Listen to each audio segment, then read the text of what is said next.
Hey everyone, what if I told you there was a way to plant an idea in your mind right before you drift off to sleep and have it become your reality, sometimes literally overnight? Well, today we're diving into a powerful technique that's designed to do exactly that. Okay, before we get into the nuts and bolts, let's just jump straight to the good stuff.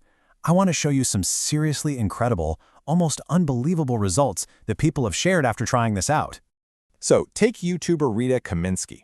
She decided to try this technique for just one single night, focusing on her channel's growth. And what happened? The very next day, she woke up to find one of her videos had gone totally viral. Her subscriber count just exploded. I mean, one night. That's pretty wild. And check this one out. This person was trying to manifest a specific email. They woke up, looked at their phone, nothing. But they didn't stress about it. And this is so important. They just let it go and went about their day.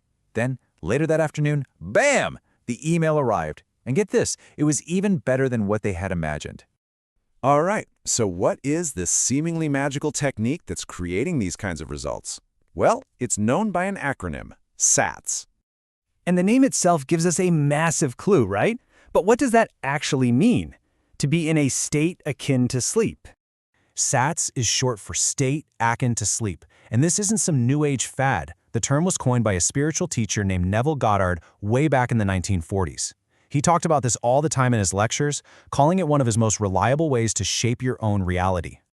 So here's the key. You know that specific kind of floaty, drowsy feeling you get right as you're about to finally fall asleep? That's the state. It's this precious little window where your conscious mind, the part that's always analyzing and doubting, starts to power down. And when it does, your deeper, subconscious mind becomes wide open, almost like a sponge, ready to soak up any new idea you get. Okay, so now that we get the what and the why, let's get into the fun part, the how. How can you actually put this into practice like tonight? You're going to love this. It's incredibly simple. It's really just 3 steps. First, get comfy, get ready for bed. Second, you create a really short little scene in your mind. And third, you just play that scene on a loop over and over again until you drift off. That's it. Now this scene is super important. It has to be short, like 5 seconds max. But most importantly, it has to imply that your wish is already a fact. So you're not visualizing yourself getting the job, you're visualizing a friend congratulating you after you got the job. See the difference? You're living in the end result. But how can just looping a simple scene in your head actually change things out here in the real world? Well, Neville Goddard ran this amazing little experiment that shows you exactly how this works. He called it the ladder technique, and really, it was designed as a showdown. A straight-up fight between your subconscious mind and your conscious mind to see which one is really in charge. The setup for this is just brilliant. He told his students to do 2 completely opposite things. At night, as they were falling asleep, they had to imagine themselves climbing up a ladder. Simple enough. But then all day long, they had to consciously tell themselves over and over, "I am not climbing a ladder."